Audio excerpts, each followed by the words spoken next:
पुण्यात नोकरांच्या धाडसामुळे 3 दरोडेखोरांना जेरबंद करण्यात यश आले।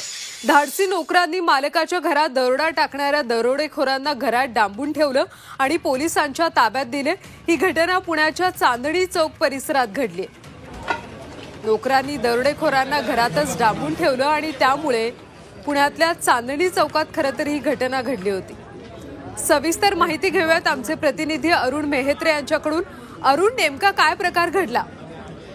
काल दुपारची घटना आहे। पुण्यातल्या चांदणी चौक परिसरातल्या एका सोसायटीमध्ये चोर शिरले होते एका घरामध्ये आणि त्यावेळी घरात घरमालक नव्हते, मात्र घरात नोकर घरामध्ये होते। चोरी करून बाहेर जाण्याच्या प्रयत्नात असताना त्या चोरट्यांना या नोकरांनी घरातल्या नोकरांनी पकडून ठेवलं। त्यांना घरातच डांबलं, म्हणजे ते तिजोरी घेऊन बाहेर पडण्याच्या प्रयत्नात असताना त्यांना घरातच डांबलं आणि स्वतःची सुटका केली। आणि त्यानंतर मग आसपासचे लोक गोळा झाले, त्याशिवाय पोलीस देखील तिथे आले आणि मग चोरट्यांना त्या पोलिसांच्या स्वाधीन करण्यात आलं।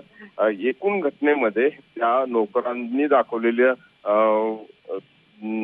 धारिष्ट साहस याचं कौतुक होते। त्याचप्रमाणे त्यांनी अगदी म्हणजे त्यांची समयसूचिकता ही देखील त्यावेळी आपल्याला लक्षात घेतली पाहिजे आणि सामान्य नागरिकांनी देखील अधिकाधिक जागरूक कसं राहता येईल याचं हे उदाहरण म्हणता येईल। नक्कीच अरुण, धन्यवाद या सगळ्या माहितीसाठी। तर नोकरांच्या धाडसांमुळे चोरट्यांना जेरबंद करण्यात पोलिसांना यश आले। पुण्याच्या चांदणी चौक परिसरात ही घटना घडली।